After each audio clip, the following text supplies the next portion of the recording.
Olá, queridos irmãos e irmãs. Hoje, sábado, dia 16 de março, o evangelho que vamos meditar hoje se encontra em João, capítulo 7, versículos 40 ao 53. Aproveito para pedir logo a você para dar o seu like, a sua curtida, tá bom? Se inscrever, seguir a página no Instagram, se inscrever no canal no YouTube.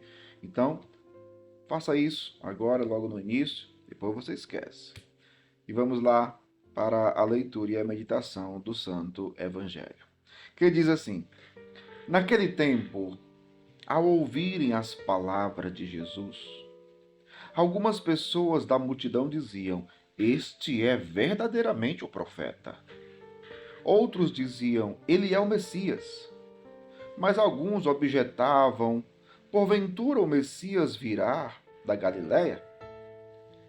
Não diz a Escritura que o Messias será da descendência de Davi e virá de Belém, povoado de onde era Davi? Assim houve divisão no meio do povo por causa de Jesus. Alguns queriam prendê-lo, mas ninguém pôs as mãos nele. Então os guardas do templo voltaram para os sumos sacerdotes e os fariseus, e estes lhes perguntaram: Por que não o trouxestes? Os guardas responderam: Ninguém jamais falou como este homem. Então os fariseus disseram-lhes: Também vós vos deixastes enganar?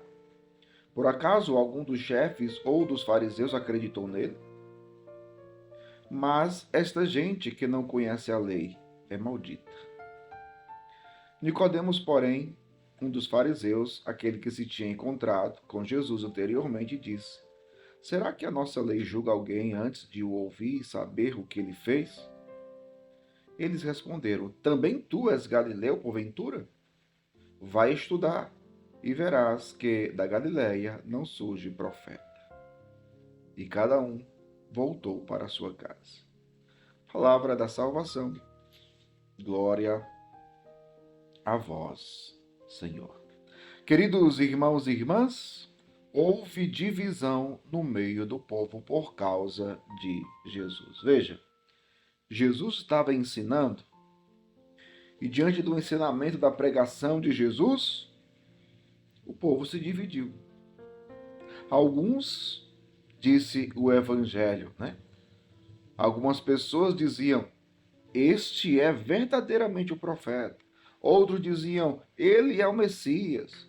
Mas alguns diziam: Porventura o Messias virá da Galiléia? Não diz a Escritura que o Messias será da descendência de Davi e virá de Belém, povoado de onde era Davi? Veja, o povo estava dividido. A divisão aqui é entre aqueles que acreditam e aqueles que não acreditam. Mas algo aqui nos faz pensar, meu povo, né? Claro, os que não acreditam não chegaram à fé, né? Por que não chegaram à fé? E os que acreditaram, como acreditaram? Meu povo, a gente só chega à fé em nosso Senhor Jesus Cristo pela ação da graça em nós. É o mover da graça no nosso interior, né? A própria fé é um dom de Deus, né? A gente tem alguns exemplos nos evangelhos, por exemplo, né? Por exemplo, quando Jesus pergunta em outro texto: Quem dizem os homens que eu sou? Eles respondem o que o povo está dizendo. E depois Jesus pergunta para eles: E vós, quem dizeis que eu sou? Simão Pedro responde: Tu és o Messias, o Filho de Deus vivo. E Jesus vai dizer: Feliz és tu, Simão, filho de Jonas, porque não foi o homem que te revelou isso, mas o meu Pai que está no céu. Não foi o homem que te revelou, foi o Pai do céu. Ou seja, o agir da graça de Deus no coração de Simão Pedro o fez afirmar e professar que Jesus é o Messias, o Filho de Deus. O Filho de Deus. Em outro versículo, Jesus também vai dizer: Ninguém vem a mim se o Pai não o atrair. Como é que o Pai atrai? Pelo dom da fé, pelo agir da graça no interior. no coração, no íntimo de cada ser humano, né? Então, a diferença está justamente aqui, né? Alguns não acreditaram, por quê? Porque estavam com seus corações fechados e não permitiram a ação da graça. Outros estavam abertos e receberam a ação da graça de Deus, o Espírito Santo de Deus. Até porque é o Espírito Santo de Deus que revela quem é Jesus, é o Espírito Santo de Deus que dá o verdadeiro conhecimento do Senhor. É por isso, meu povo, que nós precisamos. Veja, a gente quer que alguém mude de vida. Alguém quer que. Nós queremos que alguém se converta. Não é brigando, debatendo. Não. É rezando. É rezando, pedindo que o Espírito Santo seja derramado sobre aquela pessoa, sobre o coração dela. Porque quem convence o mundo do pecado vai dizer o Evangelho. É o Espírito Santo. Então, se a gente quer que as pessoas se convertam, a gente precisa pedir ao Senhor que derrame o Espírito Santo sobre as pessoas.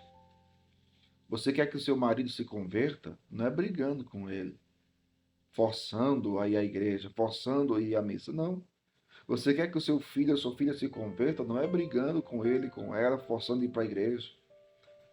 Tem pais que têm forçado os filhos a se crismar, a se batizar, a fazer a primeira comunhão. É claro que enquanto criança precisa sim levar, até porque as crianças não entendem ainda, vão ser catequizadas, aí tudo bem. Mas adultos não. Jovens, né? Não vão, não. Como tem outro texto, né?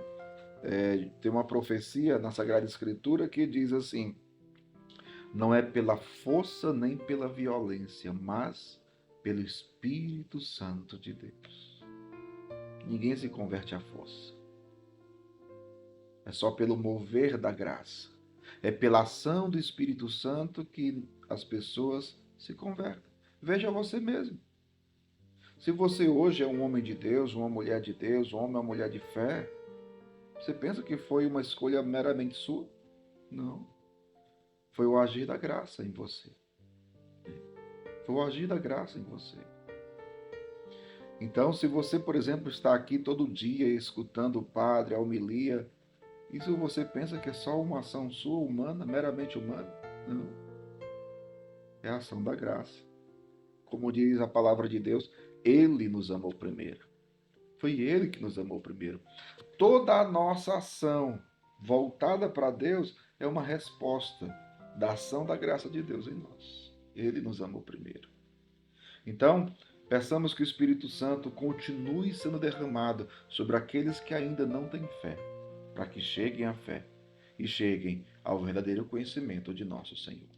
Que Deus abençoe você, em nome do Pai, do Filho e do Espírito Santo. Amém.